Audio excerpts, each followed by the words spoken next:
As ons dalk dink die huidige regering doen nie wat reg is nie, moet ons dink aan wat die Romeinse regering 'n jaar nadat die brief aan die gemeente in Rome geskryf is gedoen het.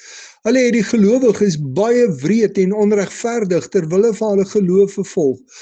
Daarom hoor ons in Romeine 12 vers 19 dat gelowiges nie self wraak moet neem nie, maar dit aan die oordeel van God moet oorlaat. Hulle moet dus nie self die mense wat wreed en onregverdig teenoor hulle optree probeer terugkry nie, maar dit aan God oorlaat.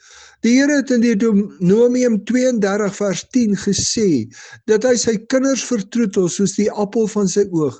Daarmee sê hy dat hy baie naby aan sy kinders is. En dis in die lig daarvan dat Deuteronomium 32 vers 35 aangehaal word om te sê dat dit God se reg is om te straf en dat hy mense vir hulle verkeerde dade sal straf.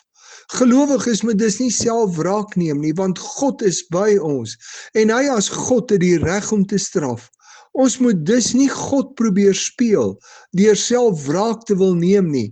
Ons moet God se liefde leef teenoor hulle wat ons mishandel en vervolg. Die manier waarop die gelowiges in die Romeinse tyd gereageer het op hul mishandeling en vervolging, het hul vervolgers almal om hul geraak.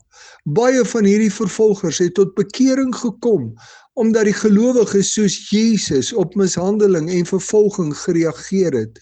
Kan God kragtig in en deur jou lewe werk as jy onregverdig behandel word?